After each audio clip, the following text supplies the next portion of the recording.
let's move forward a little bit, maybe close things out. I touched a little bit on it with Amanda Cromwell and Orlando Pride, but that was really another big angle heading into this offseason, right? Alongside the trade window, what can happen in a year that's going to have a double expansion draft and then an immediate NWSL draft following that event. It was the fact that there were a ton of head coaching vacancies in the league. And it started out in the offseason with about, I think it was 5 to 7 different um, coaching positions that were open, but slowly but surely we're starting to see those filled out. So we saw North Carolina Courage name Sean Nahas, the head coach over there, Orlando Pride announcing Amanda Cromwell. Even in the 21 season, late with Scott Parkinson, who came on for Freya Kuhn in light of her departure to Angel City. They made that announcement with him going to be at the head coaching position for the remainder of 2021, but through 2022 as well.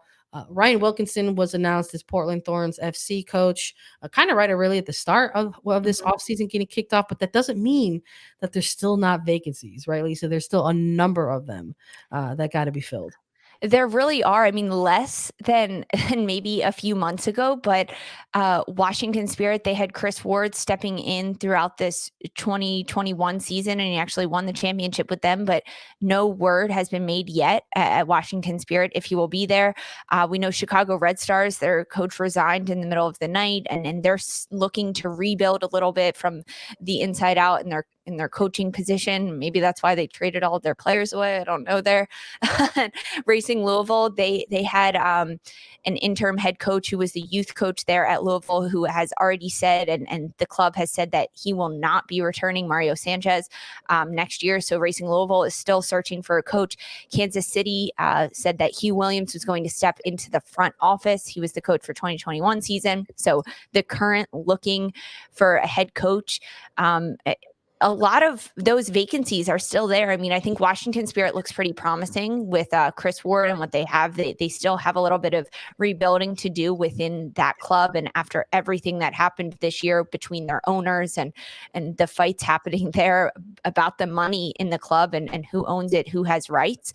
But honestly, I think Kansas City is probably one of the most promising teams that if I'm a young coach, I want to go to. It's a new club in the league, in the NWSL. They already have a season under their belt.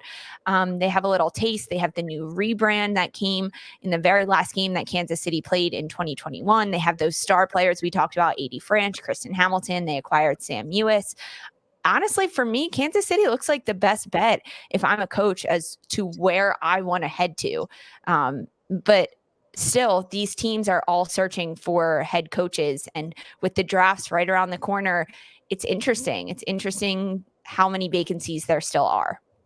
Yeah. And I mean, the year's not over, so we'll see what happens.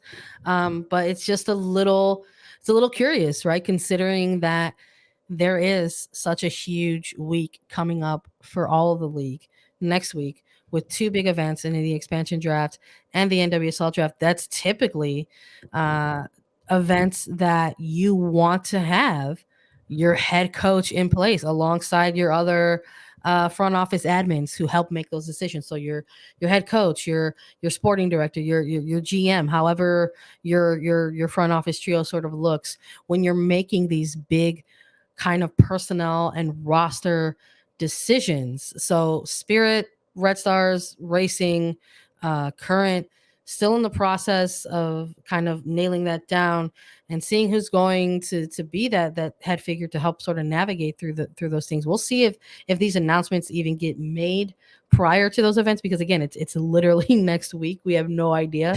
But I'm with you.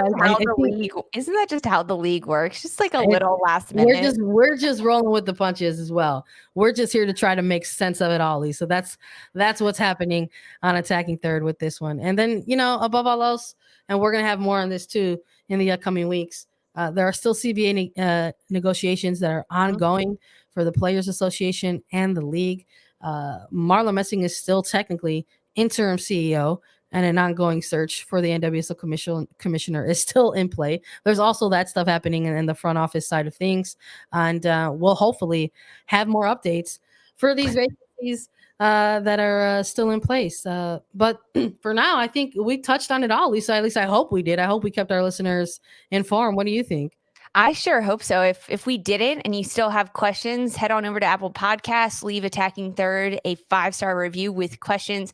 We'll answer them. We'll get to them. It's been a lot of moving parts over the last a few weeks in the off season for the NWSL. We're trying to stay up to date on everything that we have for you. As more news comes out, more breaking news, check back on Twitter at Attacking Third. Come back to our YouTube page. We have it all covered for you, and we'll be keeping you updated. And with all of our draft coverage coming up, right, Sandra?